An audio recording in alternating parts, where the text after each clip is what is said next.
रवींद्रनाथ टैगोर की कहानी संपत्ति का गर्व भारतीय समाज की गहरी समस्याओं को उजागर करती है, जो संपत्ति, धन और सामाजिक मान्यताओं के इर्द गिर्द घूमती हैं।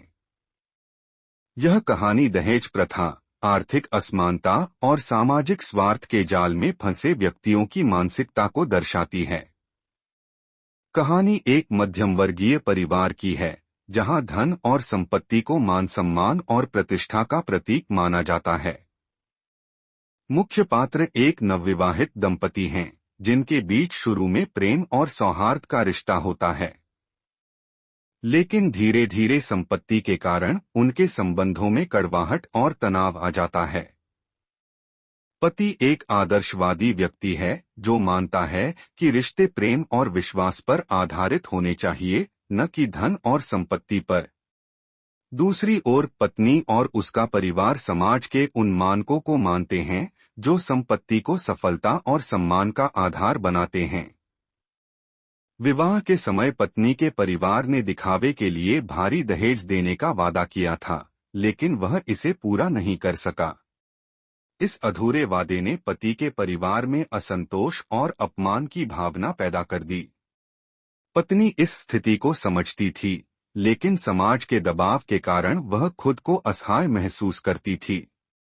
पति के परिवार ने पत्नी को अधूरे दहेज के लिए जिम्मेदार ठहराना शुरू कर दिया। इससे न केवल उसका आत्मसम्मान आहत हुआ, बल्कि पति पत्नी के बीच का रिश्ता भी तनावपूर्ण हो गया। पति एक आदर्शवादी व्यक्ति है, जो मानता है कि रिश्ते प्रेम और विश्वास पर आधारित होने चाहिए, न कि धन और संपत्ति पर। दूसरी ओर पत्नी और उसका परिवार समाज के उन मानकों को मानते हैं, जो संपत्ति को सफलता और सम्मान का आधार बनाते हैं। विवाह के समय पत्नी के परिवार ने दिखावे के लिए भारी दहेज देने का वादा किया था, लेकिन वह इसे पूरा नहीं कर सका। इस अधूरे वादे ने पति के परिवार में असंतोष और अपमान की भावना पैदा कर दी। पत्नी इस स्थिति को समझती थी, लेकिन समाज के दबाव के कारण वह खुद को असहाय महसूस करती थी। पति के परिवार ने पत्नी को अधूरे दहेज के लिए जिम्मेदार ठहराना शुरू कर दिया। इससे न केवल उसका आत्मसम्मान आहत हुआ, बल्कि पति पत्नी के बीच का रिश्ता भी तनावपूर्ण हो गया। पति ने देखा कि समाज में धन को लेकर लोगों की मानसिकता कितनी खोखली है। वह इस बात को लेकर चिंतित रहता था कि संपत्ति क्यों किसी के मूल्य और रिश्तों की कसौटी बन जाती है। पत्नी भी इस स्थिति से जूझ रही थी। वह अपने परिवार की आर्थिक स्थिति को समझते हुए पति के प्रति कर्तव्यनिष्ठा निभाना चाहती थी, लेकिन अपनी सच्ची भावनाओं को व्यक्त नहीं कर पाती थी।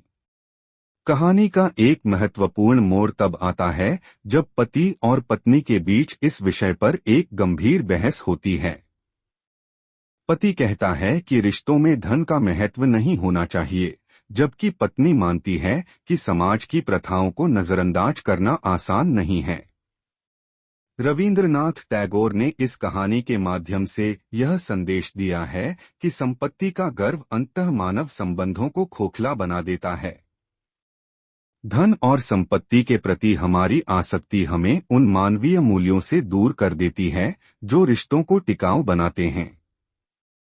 कहानी का अंत यह दर्शाता है कि जब तक समाज में संपत्ति को प्रतिष्ठा और सम्मान का आधार माना जाएगा, तब तक रिश्तों में कड़वाहट बनी रहेगी। कहानी यह दिखाने की कोशिश करती है कि सच्चा सुख और शांति केवल प्रेम, समर्पण और आपसी समझ में है, न कि संपत्ति के प्रदर्शन में। यह भारतीय समाज में प्रचलित दहेज प्रथा और संपत्ति के प्रति लोगों की मानसिकता पर तीखा प्रहार करती है।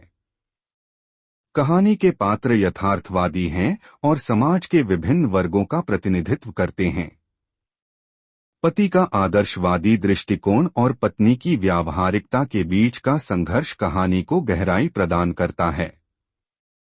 टैगोर की भाषा सरल लेकिन भावपूर्ण है, जो पाठकों को गहराई तक प्रभावित करती है। संपत्ति का गर्व केवल एक कहानी नहीं, बल्कि भारतीय समाज के लिए एक दर्पण है, जो हमें हमारे मूल्यों और मान्यताओं पर विचार करने के लिए प्रेरित करता है।